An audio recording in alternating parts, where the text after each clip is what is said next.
All right, there we go. So, finally, I've been waiting to do these type of videos for so long. I'm coming at y'all with my Attack on Titan Season 4 episode. I'm done. Season 4, Episode 2, top 5 moments from the episode, all right? Now, they're in no specific order. These are just the moments that I felt like I really wanted to go in and give a deeper analysis on, get my thoughts on. I'm going to be bringing up the other little parts of the episode that I thought were worth mentioning. I'm going to just get my little thoughts on. It's not scripted. I'm just going to be kind of going off what I took notes down on, all right? So, let's get into it. Number one, the end of the Titan era discussion that we saw between Commander Maggot, the other Marleyan commanders, and Wonder Boy War Chief Zeke, as they like to call him. He is a war chief, but they call him Wonder Boy.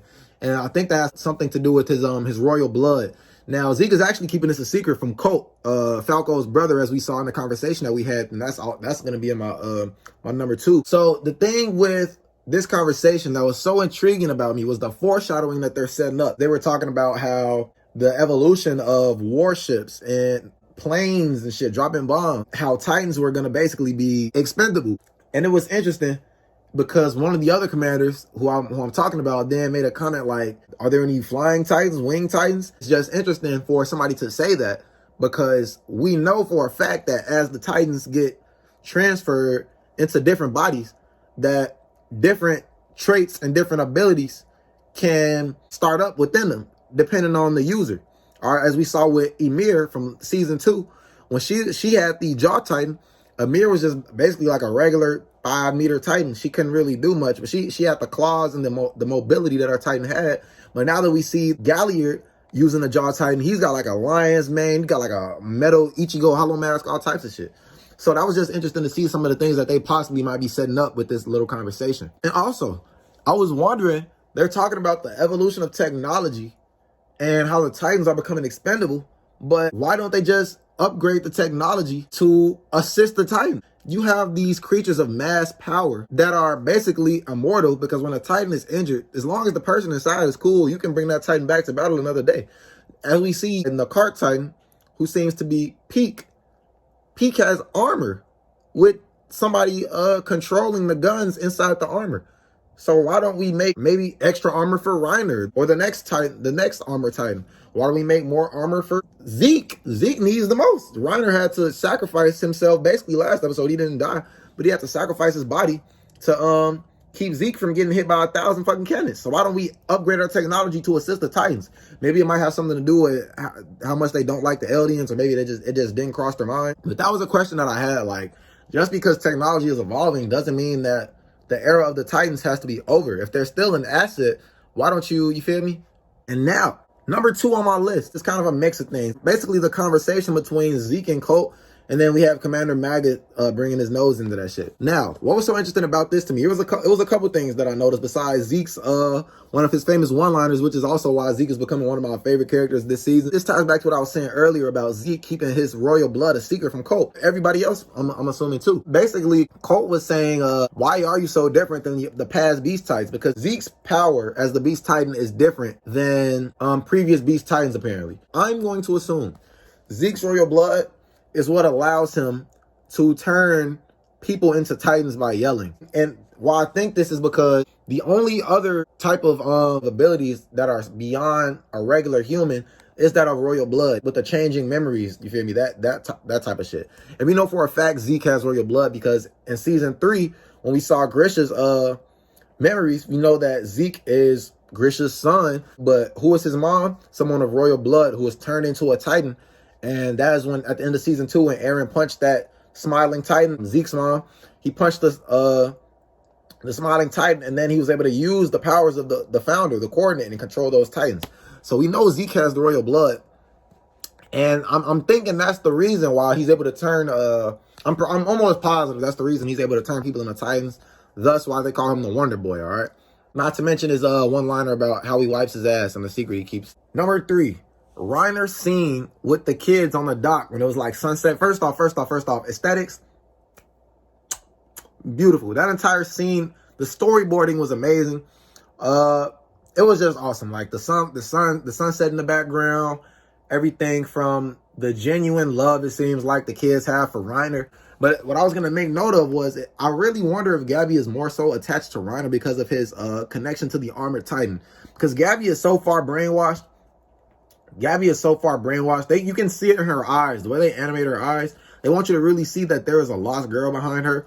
And a lot of her passion for wanting to exist right now revolves around killing all the devils on Paradise. She's kind of like a parallel to Eren, how he was in season 1 with killing all the Titans without really knowing anything about that side. So that's just a quick detail I want to make about Gabby. And the scene was just directed so well. You have the kids when they walk off, Gabby, Zofia, Falco, and Udo. And Reiner's basically looking at him, and he sees his old team, Bertolt, him, Annie, Gallier's brother. What's his name? Gallier's brother's name was... I cannot remember his name. Like me, if you know his name, drop it in the comment. It was just raw. Like, he starts flashing back, because we know Reiner, his mental state is... Reiner isn't crazy, but his mental state isn't the best. He's kind of depressed. So it's just giving us more insight into what he's thinking. What is he seeing when he's looking at all this? What does he see in these kids? What does he see in Marley? You feel me? So that's just that was a nice detail by the animators to make sure that scene was executed well. Reiner is slowly becoming one of the best characters. Not my favorite, one of the best characters. He's one of my favorites, but I'm saying just objectively one of the best characters in Attack on Titan. Top 3. Him. Eren, not yet. He will be soon. It's between him. I don't know. It really might be just Reiner at the top, sitting alone right now. This depth we're getting with him is crazy. Number 4, Gabby, Reiner, and the family have dinner. What was so interesting about this discussion was we really got to look at how brainwashed some of the characters that are connected to characters that we know are. All right, so we've got Reiner's mom and his family, and we got Gabby there. Like I said earlier, they're related. I don't know how right now. I'm gonna have to rewatch the episode a couple of times, maybe go back and read the manga. But they basically Gabby's telling this fucking fucked up war story about the scene that we saw in episode 1 when she almost got her ass killed, and she's literally telling, like, before I ate lead, I threw the bomb and fucked them up, and I killed all those devils. Like, how do you talk? Like, you really sit up here and talk to some adults in your family about a story like that?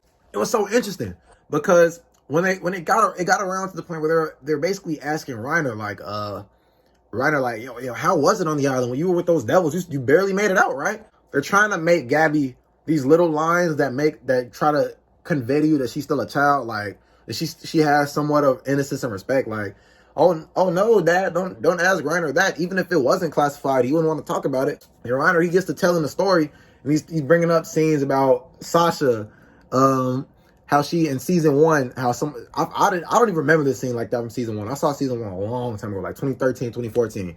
And she broke off this half of a potato, and it wasn't even close to half. Basically saying things about Sasha, John, Eren, Connie, the guys, and the way he was describing them was so casual. He was saying, okay, you could say there were negative things, bad things, but there are things that regular people go through, regular people do, regular people deal with.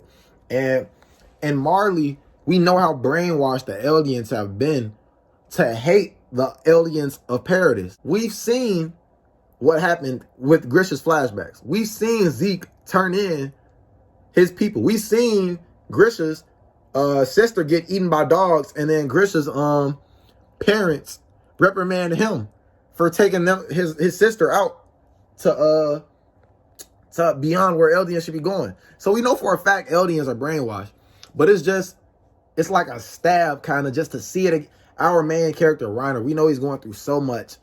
And then he says some bad thing, but he basically gives you his experience. Like, I was actually there. These people aren't that bad. He didn't say that to them, but that's what got across to them. That's why Reiner's mom was so like, that's why she was so like, oh no, those island devils, like, but it's just a stab in the heart, like, to see that.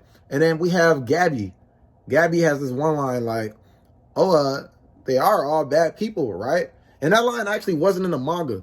That line actually makes Gabby look a little more innocent. In the manga, I know for a fact in this scene, Gabby was a little more harsh, from what I believe, if I remember. I won't say I know for a fact. But Gabby was way more stone cold in the manga. Like, there was no questions like, are they actually good people? There was none of that. So this scene gives you a very good look into how brainwashed the Eldians are, because Reiner is a survivor. He was actually there on Paradise, unlike thousands, if not millions of Eldians that live in Marley. And he came back, he told you what he experienced. People weren't that bad, really, when you hear the story. And that was just so horrible to hear. Like, let me close the windows for somebody hears this shit. And number 5, the war talk between all the Titans, not the 9 Titans, all the Titans that Marley has possession of, with the exception of the Warhammer Titan, which belongs to the Timber family, which actually was brought up in this conversation.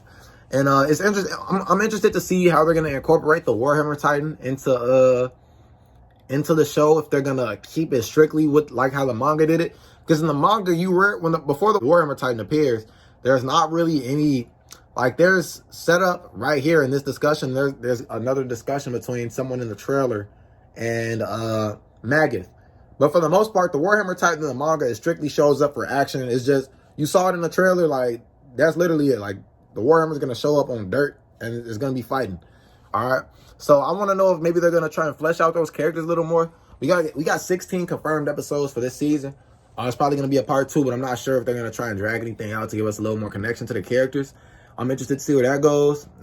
We also got a good look at Peak for the first time. Not for the first time. We saw her earlier in the episode, but we get a good idea about where she stands amongst the other Titans. They're basically all on pretty much equal footing, with Zeke being the commander, the war chief. I think he's war chief of not just the Titans. I think he's a war chief, period, because we know he was in that room earlier with all the other commanders, and that might have just been because he was the only Titan that had such a status. Or maybe being the leader of the Titans gave him that status. I'm not sure. We're going to find out later on. But, yeah, it wasn't nothing too crazy. I just wanted to note that scene was really cool. Nice OST in the background. They were actually being spied on by the same commanders that Zeke was in the room with earlier. And Reiner, I'm pretty sure Reiner was aware of the fact that they were being spied on, because when Zeke was making this proposal about whatever his plan was, Galliard had a comment. He was saying, but the Tybers, this and this and that. Why are they trying to act like they're heroes now? We've been protecting Marley this whole time. They've been hiding up in their big fancy mansions. And then Reiner cuts him off like, no. We're going to continue to suck Marley's dick for eternity. Like, basically, that's what Reiner says.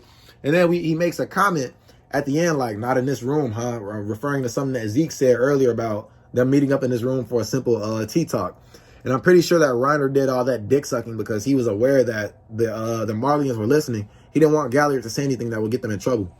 So, yeah, that was just a nice little detail I think they threw in there. All right, y'all. So that was basically my review of the entire episode. Like, I did a top 5 moments, but I kind of covered everything that I really wanted to make note of. And also this guy right here, fucking, there's one soldier in this one scene who falls down and, like, didn't scream at all with the fucking boom. Like, good fucking acting, whoever the fuck you are. Wink, wink, if you wouldn't know who the fuck that is, guys. But, make sure y'all like, share, subscribe to this video. If you want more Attack on Titan, comment. If you want another anime, comment. I'm not going to really try and get too deep on you guys this outro. Just know y'all be smooth, and I'm gone.